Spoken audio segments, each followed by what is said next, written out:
that he was able to finish the game with that. Yeah, so how did you know something was going on with him? He came up to me early in the game and was very hoarse and kind of faint sounding. It was like, I can't really talk right now. I can't really talk, just to let you know. Just make sure you're communicating with everybody up front even more so than I would normally would. So it was kind of crazy, but it was good.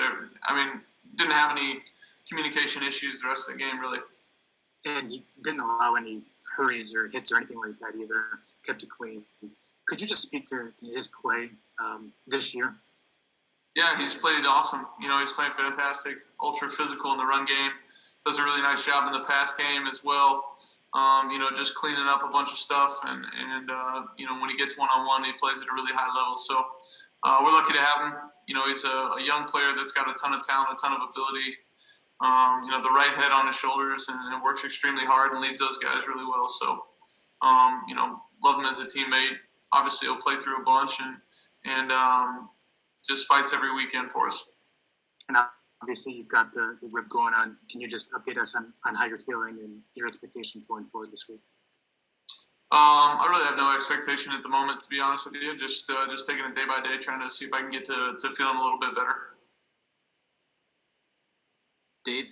Thank you. I think maybe that fractured throat's about the only injury you haven't suffered then in 12 years. So can you just explain, how much pain were you in Sunday? Well, I mean, we saw you on the side, crouched over and wincing, and even right now it looks like you're not moving well just by the way you're sitting there. So I don't know, how much pain are you in now versus what you were in Sunday? I'll work on my posture for you, but Sunday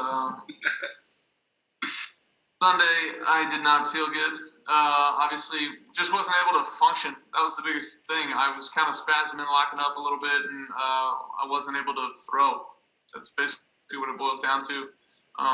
So when I wasn't able to do that, felt like our best chance was to let Chase go out there and operate. I obviously don't ever like coming off the field, but I didn't feel like I could help us anymore. So been doing everything I can to try and make it feel better, from then on out.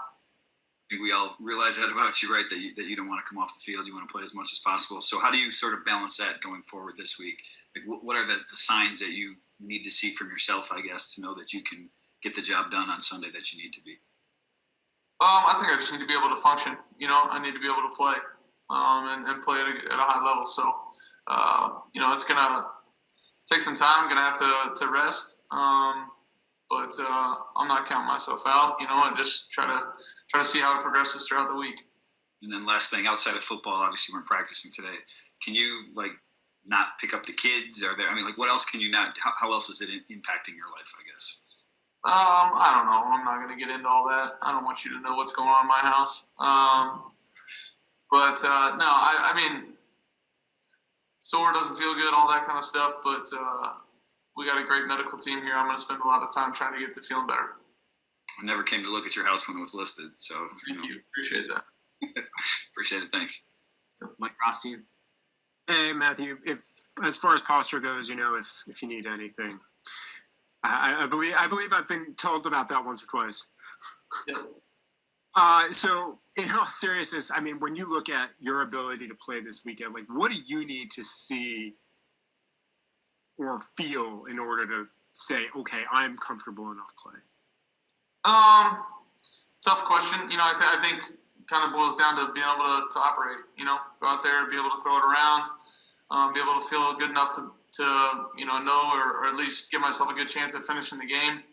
Don't want it to be one of those things where you go out there and do something weird early and you're out, after the first series of the game or something. Not to say that take a big hit, who knows what could happen, but, want to feel good enough to, start the game and hopefully be able to finish it as well, play at a high level. All those things are things that are kind of a must, and we'll see if we can get there by the end of the week. You've played with various apparatuses, I guess, before, on your hands and other areas. Would you have to wear some sort of, even if you were able to play, would you probably have to wear something a little bit more protective, you think? Maybe. I don't know. Maybe tape a pillow to my ribs or something. I don't know. But I'll figure that out at the end of the week. Cool. Appreciate it. Thank you. Yeah. More, Justin, go ahead. Get you one of those custom flak jackets. Yeah. So, what does the schedule kind of look like for you this week? Obviously, Bevel said he wants to take it up to the end of the week, wants to take it slow, didn't practice today. Are you even trying to throw football right now, or is it more about resting it as much as possible to the end of the week and then really maybe giving it a rip on Friday? Yeah, we're a little bit more on the rest train at the moment, just trying to heal it up, do a bunch of treatment, heal it as fast as I can, and get it to feeling good enough to where I can go out there and try and throw later on in the week. Probably, we'll see. Is the treatment for rib injury similar to any others? I mean, is it ice baths and massages? Like what's the routine, I guess, to address the ribs? Yeah, I mean, there's not a lot you can do.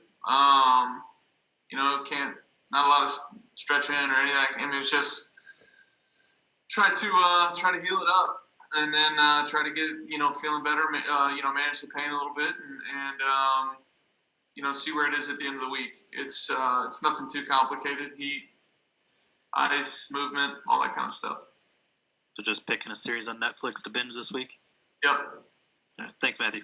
Yes. John, last one. Yeah, Matthew, I know you don't want us peeking into your home, but I did get a chance to hear your rendition of Into the Unknown. I have a couple daughters, so good job. Thank you. Yeah, I'm just curious your reaction to Chris Spielman coming on board with the organization and what he can bring to the table. Yeah, I mean, obviously, I've spent some time getting to know him over the years just through our production meetings. I've always enjoyed those production meetings with him because he keeps them very brief with me, which I love. He's been awesome in that regard. Doesn't ask me a million questions, so I like that. I have a ton of respect for who he was as a player. I've heard him speak, a couple times as well, and he's excellent at that as well. So, obviously, a really smart guy that cares about our organization. Somebody who's been in and around football, both this organization and a lot of them, for a long time. I'm happy for him. I'm happy for our organization to bring on a guy that obviously has as much experience and as much knowledge of the game as he does. Appreciate it. Thanks, Matthew. You guys.